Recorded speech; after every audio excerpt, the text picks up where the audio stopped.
We are less than a week away from the Michael 2026 biopic. And if I'm excited about it, I know people older than me are very excited about it as well. And I'm 44.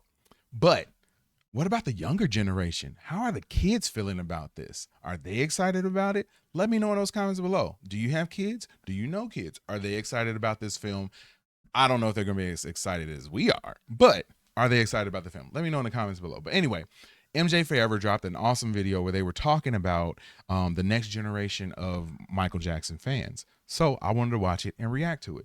Please hit that like button, hit the subscribe button, drop those comments, and let's watch and react. For a second, if you're under 25, you never got to experience Michael Jackson in real time. No live concerts, no new albums dropping, no watching the world react to him in the moment.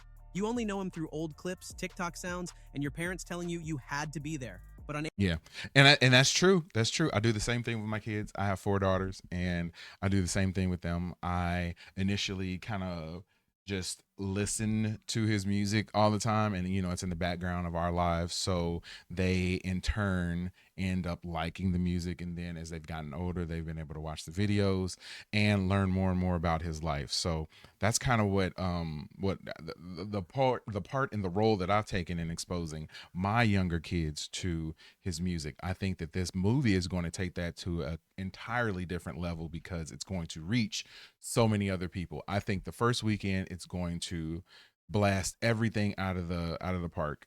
Is going to make a ton of money, and then as it moves forward, that word of mouth is going to get going, and this is going to be a phenomenon of a movie. So yeah, I'm excited for it. Obviously, I think that my kids may not be as excited as I am, but they're excited to watch it too. So we will be there. I'm probably on the Sunday of the opening weekend. We'll be there to watch it. April 24th, that changes for every single person on the planet. The biggest biopic of the decade is here, and it's about to introduce the king of pop to a generation that never got their chance. Here's something wild to think about.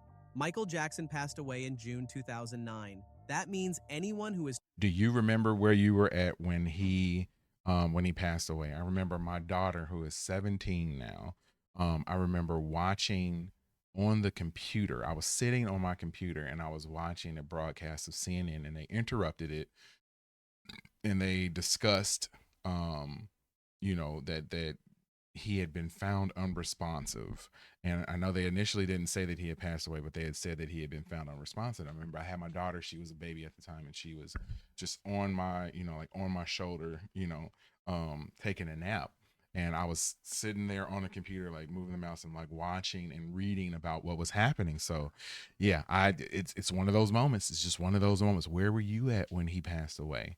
Or when you got word of him passing away? I can't talk today. When you got word of him passing away, let me know in the comments. Let's share our stories about that. I think that would be kind of interesting to hear what you guys think.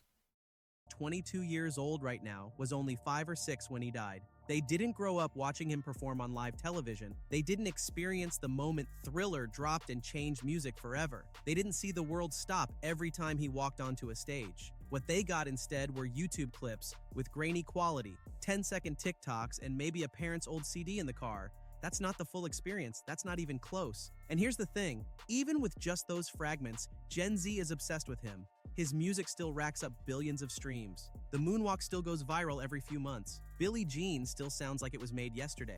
And all of that stuff is going to come back, let alone all the people who have sampled his music, especially in hip hop, different versions of R&B, like even alternative music. They've sampled his music, so he's gonna live on forever. And this movie coming up is going to give an entire new generation a reason to learn about him and to obsess over him like we have. Imagine what happens when that same generation gets to sit in a dark theater on a massive screen surrounded by surround sound and experience Michael Jackson the way he was always meant to be experienced. That's exactly what this movie is offering. And based on the early reactions, they are more than ready for it. Okay, real talk for a second. And this is specifically for my MJ fans watching this. You've been waiting your whole life for Michael Jackson film, and I wanted to make something that matches that energy. So I designed it. Before we talk about what's in the film, let's talk about why it took Hollywood this long to even try making it. 17 years is a long time to wait, but when you think about the scale of Michael Jackson's story, it starts to make sense. This isn't a straightforward rise to fame story. This is the most layered, complicated, emotional career in the history of popular music, and getting it wrong would have been unforgivable. Yeah, and I think that's something. Oh, I love pausing it right there. But I think this film is something that we have to. I really hope that they took the care and the precision, let's say precision, to do this movie in a way that it matches what we know of Michael Jackson. I think that's super important, that it has to come across as authentic. It can't be something that is just like, here's Thriller, a reimagined version of Thriller. Like, no, it's not going to work. I've seen Thriller hundreds of times. So you're going to have to do that, and you're going to have to make it look like Thriller if you want me to believe that this is him. I think that's the goal of a movie, especially when you do a biopic, is that the actor and the actresses that are in the movie are portraying that person. Like, this isn't a character, this is an actual person, and they're portraying that person the way they were. So if you have something that isn't authentic and doesn't come across that way, it's not going to it's going to ring hollow, and it's going to make you feel, it's going to take you out of the element, out of the moment. But if you have someone who is going to be able to nail the voice, nail the look, nail the dance, it's going to throw you that into the movie in a way that is going to make you feel as though you're reliving it, as opposed to just watching the movie. And I think that's what anyone who is a fan of MJ would want at this point. Development on this film actually began back in November 2019 when producer Graham King secured the rights to tell MJ's story. And if that name sounds familiar, it should. Graham King is an Oscar winner for The Departed and the same producer behind Bohemian Rhapsody, the Queen biopic that became one of the highest-grossing music films ever made. So this isn't someone who Which was stumbled very into this good, man. If project. you haven't He seen knew that exactly biopic, what he please was go doing. check it out. Then came Antoine Fuqua as director, the man behind Training Day, bringing a raw, performance-driven intensity to the project. And screenwriter John Logan, whose credits include Gladiator and Skyfall, was brought in to shape the story. The official description calls it an intimate look at the life and enduring legacy of one of the most influential, trailblazing artists the world has ever known.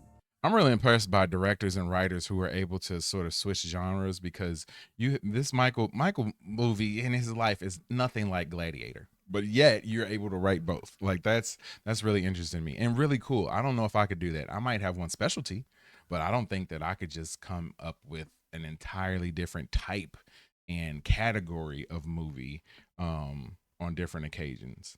I might be able to nail one of them, but I don't know if I can nail both of them. But these guys are obviously more talented at these things than I am. This team didn't want to make a Wikipedia page on film, they wanted to make you feel something.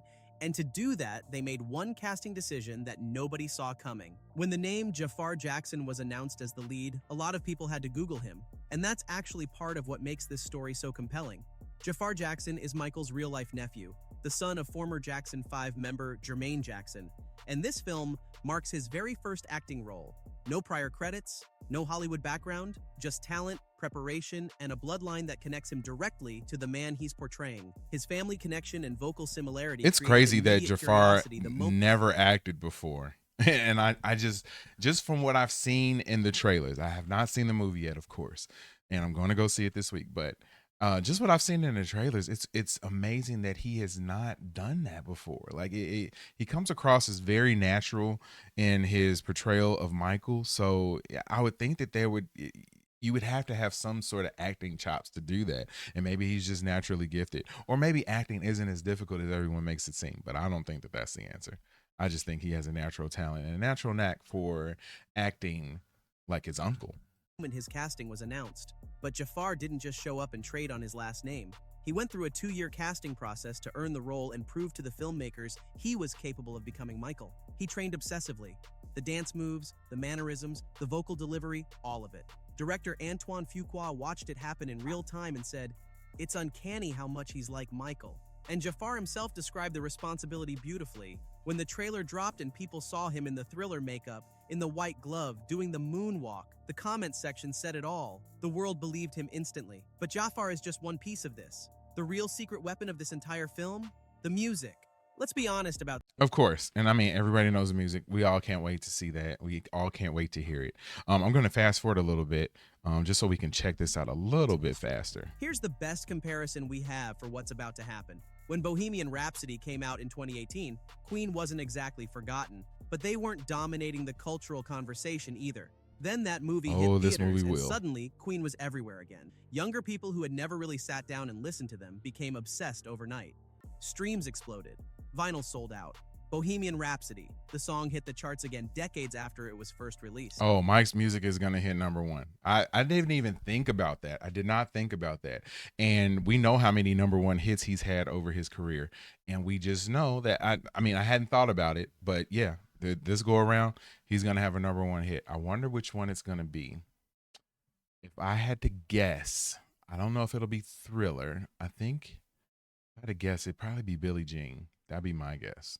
Number one again in 2026. That'll be crazy. So yeah, what do you think will be the number one hit that comes rising and surging up the charts over the next week to 2 weeks to 3 weeks? Bohemian Rhapsody went on to become the highest grossing music biopic in history, earning nearly $1 billion worldwide. And the Michael movie is being built with that same blueprint by the same producer. Now apply that to Michael Jackson, an artist whose catalog is already bigger, whose cultural footprint is already wider, and whose new audience is already hungry for more. The streaming numbers are going to move. The vinyl pressings are going to sell out. Songs that younger people only half knew are going to become their new obsessions. Early box office projections already have Michael heading for a $55 million plus opening weekend, which would set the all-time record for a musical biopic. I think it's gonna be The more. industry can already feel what's coming. MJ's artistry, his genius, the sheer scale of what he built. It's all about to get rediscovered on a massive scale. Yes. So like I said, man, I'm crazy excited for this. I know that you are this is not your first time checking out the channel. So you already know that I have a playlist that has almost 30 videos of Michael 2026 biopic content on it. So check that out. Also, in the comments, let me know what your the next generation is going to do as far as this movie is concerned. Do you have young kids? Do you know young children who are under the age of, let's say, 15, and they are going to go check this movie out and likely become obsessed with Michael Jackson like we all have? Let me know in the comments below. I would love to get that conversation going. So please hit that like button, hit the subscribe button, drop those comments, hit that notification bell, and just know that Watch Stuff with Us will be in the mix in 2026. My name is JD, and I will see you when I see you. Peace and love.